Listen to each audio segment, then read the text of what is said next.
Il était une fois. Bonjour à tous, bonjour chers petits amis. Aujourd'hui, une histoire qui s'intitule En regardant par la fenêtre. Batsheva a 8 ans et elle vit en France avec ses parents.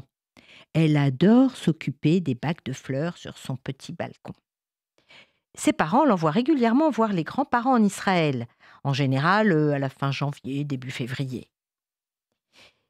Il y a plus de 30 ans, ses grands-parents étaient venus s'installer en Israël, dans une belle région, car ils rêvaient de cultiver un petit lopin de terre.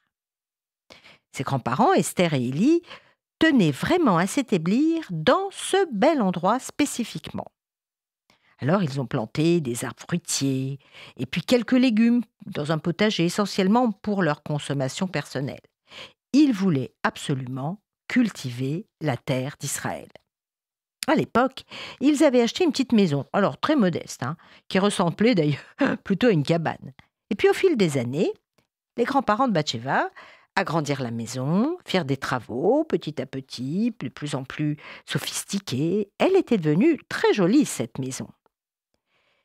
Et Batsheva entendait souvent son grand-père dire à sa grand-mère « Esther, tu vas te poser un peu, allez, viens t'asseoir à côté de moi près de la fenêtre. » Et la grand-mère répondait régulièrement « J'ai pas le temps, moi, de m'asseoir et de regarder par la fenêtre.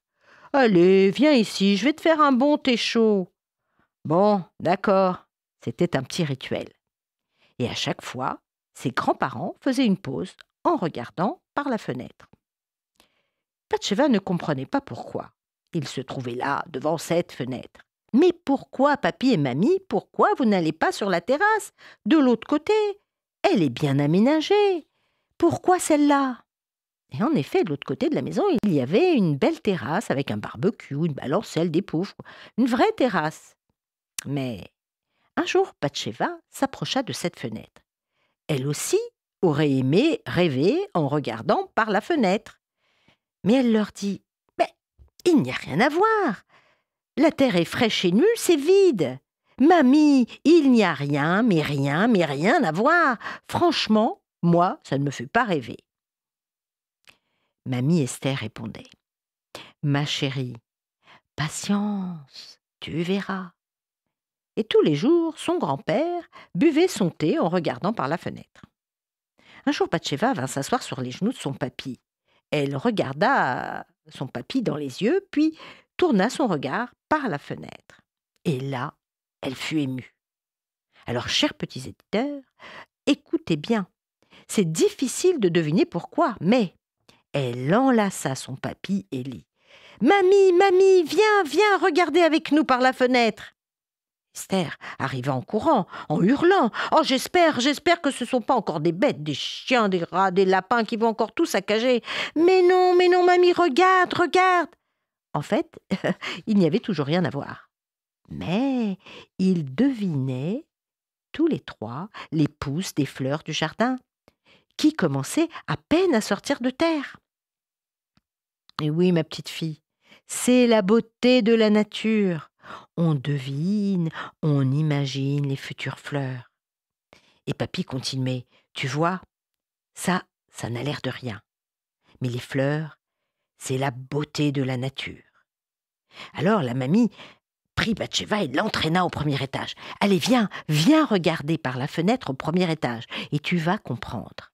Tu vas comprendre pourquoi nous avons décidé de venir nous installer ici.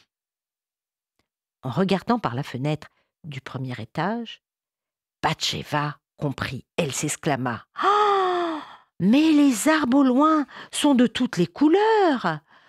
Mais c'est magnifique, on dirait un tableau. » Eh oui, nous voulions avec ton grand-père cultiver les fruits d'Israël. Alors tu vois, là, tu vois là-bas, il y a un palmier dattier. Puis de l'autre côté, là, c'est un figuier. Et puis au premier plan, regarde devant, il y a quelques vignes. Et puis là, on a mis quelques grenadiers, mais juste quelques-uns. C'est compliqué de s'en occuper. Ah, mais j'ai compris, mamie. Ces fruits sont les fruits des cédères de Toubishvat. Et puis nos voisins sont devenus des amis. Tu vois là-bas, regarde, approche. Tu vois le toit d'une grande maison au bord du petit cours d'eau. Eh bien, en fait, c'est pas une maison, c'est un moulin. Et là, des grains de blé et d'orge sont broyés et moulu. Eh oui. Oh, mais c'est incroyable, mamie. C'est le plateau du Seder de tout Bishvat. Et il est complet. Ah non, non, il est presque complet. Il manque l'olive. Ah, tu as raison. Tu as raison.